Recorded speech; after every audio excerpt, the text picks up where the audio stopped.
My name is Giovanni Bautista. I am the current Vice President of the Oxnard College Dream Club, and I am a current college student. I will be transferring next year. I am also involved in the community. I was born in Mexico, in the state of Michoacan. I used to live in a ranch, and I grew up there, and my life there was not a life that people would want to have.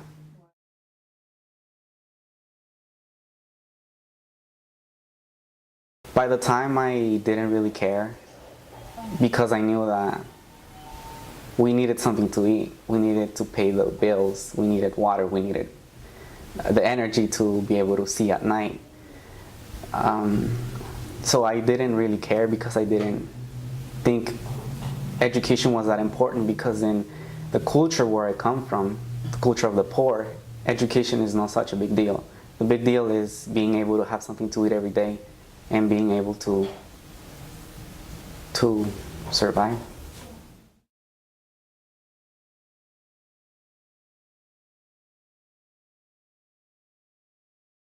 It took us 3 days to get to the border, the Mexican and the US border. We slept over, and the next day around 8 p.m. we walked through a river. It wasn't deep, it was a little river. And we waited until the immigration patrols weren't looking, so then we ran to the wall and we jumped. And the house there, they knew the people that were helping us cross, so they gave us clothes, dry clothes, and then from there they took us to another house. Then from that house, the next day they drove us up to Los Angeles. From there they brought us here to Oxnard and left us at the Walmart.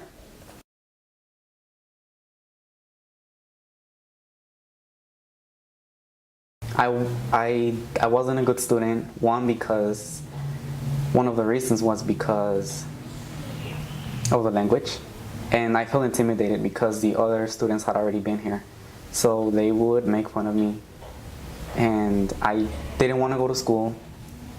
I wanted to go back to my country. Yeah, I knew that I couldn't. So one day I was really mad for actually caring to what they had to say about me, because I knew that I didn't know the culture. I knew I didn't know the language. So I thought to myself, why are you offended by that then? So I knew I had no choice but to learn the culture, learn the language, and so I did. In 1 year, I was already in regular classes. Because of the financial situation, we lost our house, we had to move, and then I moved to a different school where it was like learning another culture, because I didn't have any friends, I didn't know anybody. And so the people were different. I wasn't accepted in their groups. They separate themselves in tables, and I was not accepted into any of them. So I had to go around the school, wandering around by myself in lunch or in any break, and just wishing I could go back to my old high school. Because of that, my grades went down. It went from a 3.8 GPA to a 2.7. And it was hard to get used to it again.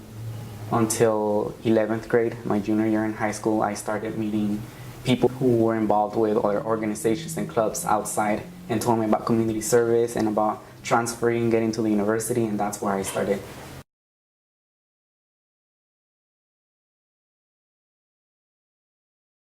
I graduated from high school, and I knew I was going to graduate, even though my GPA was low. I knew I was going to graduate. I knew I wanted to go to college, but I didn't know how to get there. I had no idea that it was going to be so expensive. I didn't know the classes that I was going to take until I got involved in the community. They explained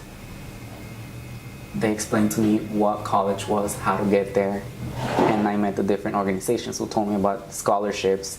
And so I knew that I had to do better in school to get those scholarships, get involved to get those scholarships. Then I started college because I went to Oxnard College, and the counselor, involved with the Dream Club, she told me about having, if you are in the process of becoming a legal resident, then you can be considered as a permanent resident, nor as an AB 540 in the community college. And because of her, I actually ended up in college. And then I also found out about the Ventura Foundation, which they pay for 1 year. So because of those two things, I was able to go to college for 2 semesters, a whole year. After that, they took away the Ventura promise, so I had no money from there, and then they denied the bulk fee waiver, which pays for my tuition, and I didn't know what to do. I applied for one scholarship, which was $1,000, and I got it just when I had to apply for classes to pay for my tuition, which then helped me pay for another year. And after this, I had no money again, so I had to start applying again, and barely yesterday they told me that I got another scholarship, so now I know that I can go for 1 more year.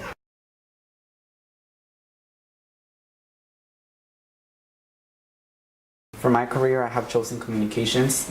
One, because I don't want to be scared to give my opinion. I want to be able to give an educated opinion, and I want to be able to prove everybody that we can have an education, we can give our educated opinion, and also be able to help my community. I want to end up working for Univision, which is a channel for Hispanics. That I know that channel serves for the majority of the information that Hispanics get regarding politics, regarding school, education. Most of the stuff that they know is because it's announced on Univision.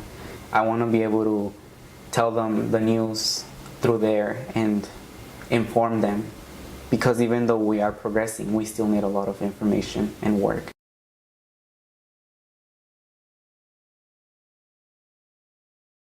When the deferred action was passed by the president, I was happy. I remember waking up and turning on the channel on Univision. Because of them, I found out about it, and I was happy. I wasn't very well informed about it, so I thought we were gonna be able to achieve our permanent residency. It's a great opportunity, and I just knew, so it made me really happy. Until this day, I haven't received anything, but I know that I will. I feel, even though it was a chance that they gave us, I feel like it was just a game from the president. I feel like we're just a game to the politicians, and it shouldn't be that way. It makes me feel angry, but then again, it's an opportunity, so it makes me feel happy. So I don't know how to feel about deferred action. Mixed feelings. Working in the CEP, it's very important to me because it actually taught me what I know about politics, about the propositions, about the bills. It's important to me because now I know the difference that I can make. Even though I cannot vote, I can encourage people to vote. I have a voice as well, and I am well informed about politics. I personally made most of my family who can vote for what would benefit the community. That's one of my biggest fears. I feel that I know I am capable of doing so, yet I have to, it's taking a risk. And it's my biggest fear. I think I would see it as the failure of my life. And I know that's because of the 9-digit number again. It's everything I worked for, not being able to have a career, have a job, just like everyone else. I think it would destroy me, personally. I don't ever want to go back to Mexico because they never did anything for me, so I don't have the passion of helping them, of making a change in a place where it's no longer my home. My home is here, and there is a lot of improvements and a lot of work to do here, and I'd rather stay here and make a change. That's what people do. I'm not a criminal. I came here to make a change because I believe this is the land of opportunities. So I feel like that opportunity should be given to us because we contributed to this country. We proved it in the last elections. We showed our voice, and because of that, the president was elected. As the Time magazine said, we are very influential in this country. So we deserve to become legal in this country. Because after all, no human is illegal. Why should we have to live with fear after being good?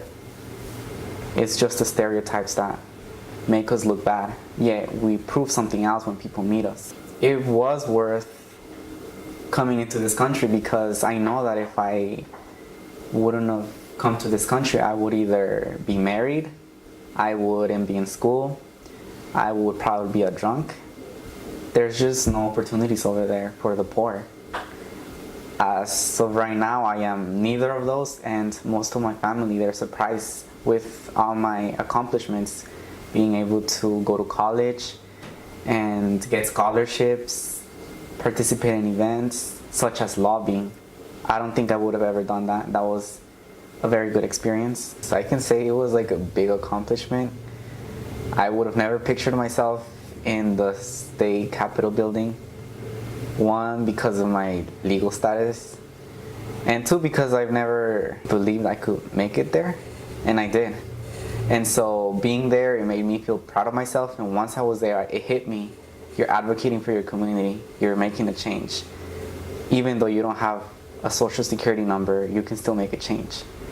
And it was really important for me to make it, and it was like one of the greatest experiences of my life.